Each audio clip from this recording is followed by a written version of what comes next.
పాతోడు పోయిండు కొత్తోడు వచ్చిండు రైతులు సంబరాలు చేసుకోవాలి కానీ కాంగ్రెస్ నాయకులు సంబరాలు చేసుకుంటున్నారు. ఒక్క సంవత్సరంలో కాంగ్రెస్ చేసింది ఏమీ లేదు.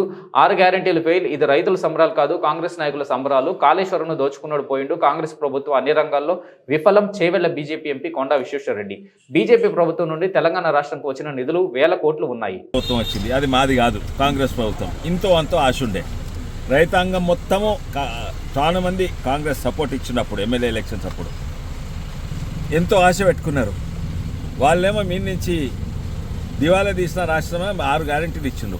ఒక్క గ్యారెంటీ చక్కగా పెట్టుకుంటారు. ఏదో గింత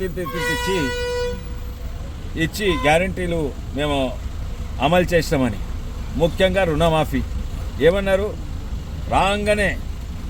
ఇప్పుడు డిసెంబర్ అన్నారు, జనవరి అన్నారు, ఫిబ్రవరి అన్నారు, మార్చి, ఇప్పుడు ఏంది ఏడాది అయిపోయి ఇప్పటి వరకు అమలు కాలేదు. నిజంగానే రుణమాఫీ కావాలంటే 40,000 కోట్లు కావాలి. సార్, మీ పోరాటం టీఆర్ఎస్ మీదనా కాంగ్రెస్ పైన రాష్ట్రంలో? మాకెవ్వరితో పోరాటం, మేము ప్రజల పక్షాన ఉన్నాము. మా పార్టీని బలంగా చేసుకుంటూ వస్తూ ఉన్నాము. వాళ్ళు కొట్లాడుకుంటున్నారు, బూడిదల వాడి పొర్లుతున్నారు, ఓవర్ తిట్టుకుంటున్నారు. మేము ఎవరిని తిట్టలేము, మేము ఓన్లీ అడుగుతున్నాము. ఈ 6 గ్యారెంటీలు ఏమయ్యాయి? మీరు ఎంతోమందికి 30%, 40% వచ్చింది. సగం కంటే ఎక్కువ మంది రైతులకు రాలేదు. అయితే ఇప్పుడు రైతు పండుగ చేసుకుంటున్నాం. రైతు పండుగ రైతులు చేసుకోవాలయ్యా, రాజకీయ పార్టీలు కాదు. అరే, మా ఇంట్లో సంబరాలు అయితే నేను చేసుకోవాలి, మీరు వచ్చి మా ఇంట్లో సంబరాలు చేసుకుంటేనేది? రైతుల సంబరాలు రైతులు చేసుకోవాలి. వాళ్ళు ఏడాది బచాయించిపోయినాం రాని పండుగ చేసుకుంటున్నారు. కాంగ్రెస్ పార్టీ ఏడాది అయిపోయిందని పండుగ చేసుకోండి, కానీ రైతు సంబరాలు కాదు. అందరు రైతాంగము కాంగ్రెస్ ఇది రైతుల పండుగ అని చెప్తున్నారు సార్ ముఖ్యమంత్రి. అదే అంటున్నా, రైతుల పండుగ ఎవరు చేసుకోవాలి? రైతులు చేసుకోవాలి. రాజకీయ నాయకులు కాంగ్రెస్ పార్టీ చేసుకోవద్దు. రైతుల పండుగ ఇప్పుడు కాంగ్రెస్ పార్టీ చేసుకుంటారు. అన్ని ఇచ్చేస్తాం, అన్ని సాధించడమని.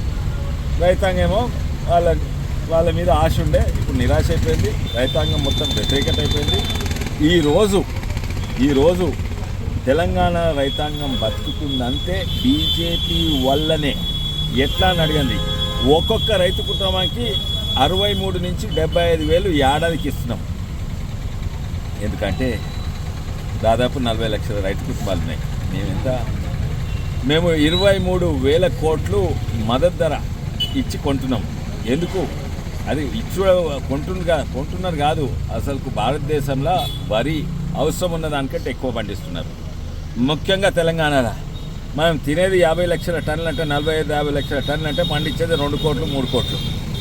అవసరం లేకున్నా కూడా రైతులను ఆదుకుంటేందుకు 23,000 కోట్లు ఇచ్చుకుంటున్నది ప్రతి ఏడాది.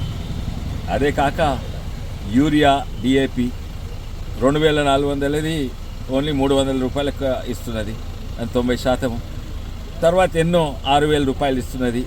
ఇవన్నీ కూడా రైతులు, ఇవన్నీ లెక్క పెడితే ఒక్కొక్క రైతు కుటుంబానికి 63,000 కోట్ల కంటే ఎక్కువ ఇస్తున్నాం. అదే కాక మన్రేగా, మన ఉపాధి హామీ మొత్తం మేమే ఇస్తున్నాం.